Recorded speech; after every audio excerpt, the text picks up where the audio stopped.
Alhamdulillahilladzi arsala rasulahu bil huda wa dinil haqq liyuzhirahu 'alal dini kullihi wa kafaa billahi shahida. Asyhadu an la ilaha illallah wa asyhadu anna Muhammadan 'abduhu wa rasuluh la nabiyya ba'dahu amma ba'du. Puji syukur atas kehadiran Allah Subhanahu wa taala, atas rahmat dan nikmatnya kita bisa hadir dalam ruangan ini dalam keadaan sehat walafiat.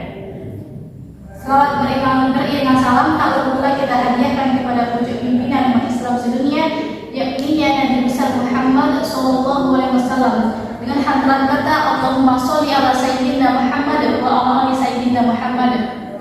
Baik, perkenalkan nama saya Mulia Hafizah, NIM 1915020103, akan melakukan sebuah presentasi dalam rangka memenuhi tugas tengah semester yang diberikan oleh dosen kampus saya, yaitu Bapak Muhammad Hanif MAG.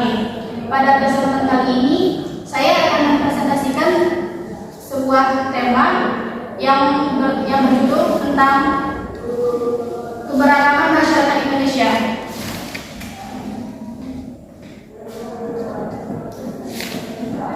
Keberagaman masyarakat di Indonesia.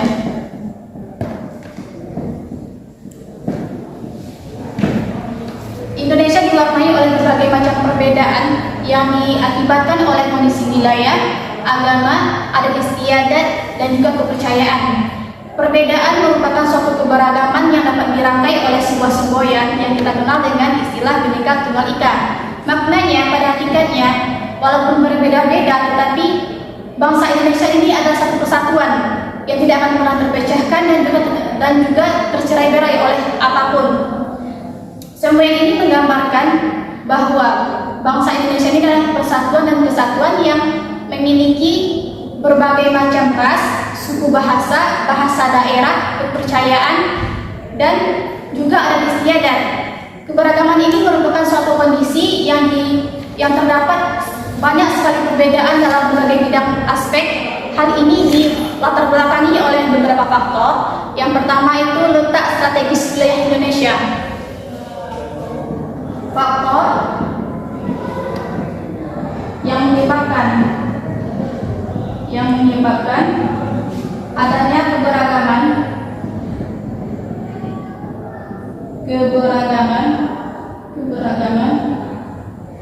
di Indonesia. Yang pertama itu adalah letak strategis wilayah Indonesia. Yang kedua adalah kondisi negara kepulauan. Yang ketiga, perbedaan kondisi alam.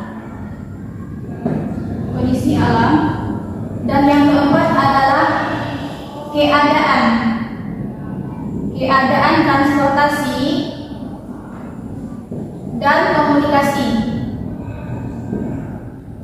Dan yang terakhir, yang kelima adalah respon atau penerimaan masyarakat terhadap perubahan.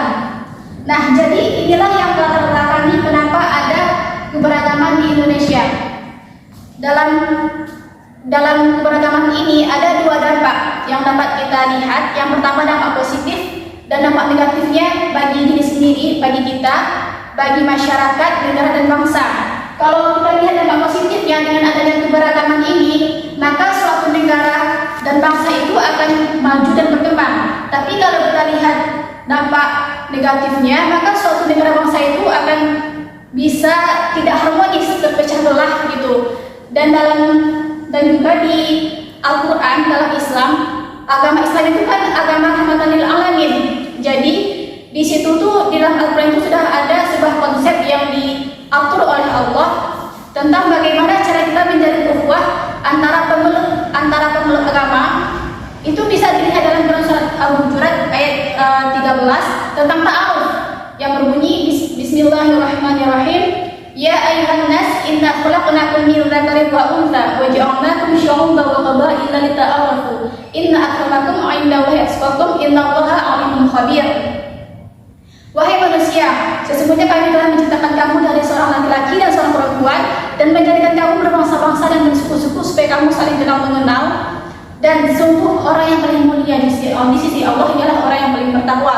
Allah Maha mengetahui, Maha teliti. Nah, dalam tafsirannya Al-Maghribi dikatakannya bahwa kebiasaan manusia itu melihat seseorang itu dari kekayaannya, memandang seseorang itu dari jabatannya, dari kebangsaannya. Tapi kembali kepada konsep yang diatur dalam Al-Quran, bahwa yang membedakan antara manusia itu adalah tingkat ketakwaannya. Dan kita lihat juga dalam tafsir Al-Misbah, karangannya Quraisy Shihab, di sana dikatakan bahwa dalam ayat itu menjelaskan beralih kepada prinsip dasar hubungan antar manusia, sehingga dalam ayat itu tidak lagi menggunakan kata ya ayyuhalladzina amanu, wahai orang-orang yang beriman, tetapi menggunakan kata ya ayyuhan nas. Jadi di sini itu mencakup seluruh manusia yang ada di muka bumi ini tanpa terkecuali satu orang pun. Pada penggalan ayat pertamanya berbunyi, wahai manusia, sesungguhnya kami telah menciptakan kamu dari seorang laki-laki dan seorang perempuan. Jadi dalam hal ini Allah menciptakan manusia itu derajatnya sama di sisi Allah. Tidak ada yang membedakan antara satu suku dengan suku yang lainnya, dan juga tidak ada perbedaan antara nilai kemanusiaan antara laki-laki dan perempuan, karena semuanya diciptakan dari seorang laki-laki dan seorang perempuan. Dan pada akhir kalimat ayat itu, pada akhir lafaznya itu kan mengatakan yang letak perbedaan antara manusia, antara laki-laki dan perempuan itu adalah dari tingkat ketakwaannya kepada Allah. Sungguh yang paling mulia di sisi Allah ialah orang yang paling bertakwa. Jadi penting bagi kita untuk saling mengenal, untuk saling ta'aruf, untuk saling berinteraksi antara satu dengan yang lainnya, supaya kita bisa banyak mendapatkan pengetahuan dari mereka. Ada mengatakan kalau banyak kita punya teman, maka banyak kita pengetahuan yang kita dapatkan.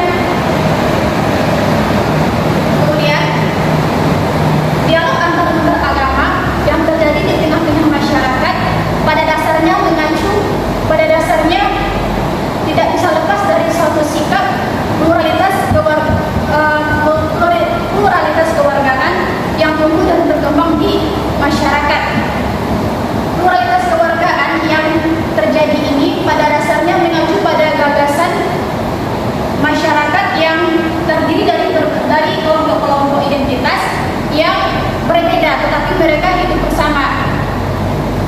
Terus juga masyarakat yang terdiri dari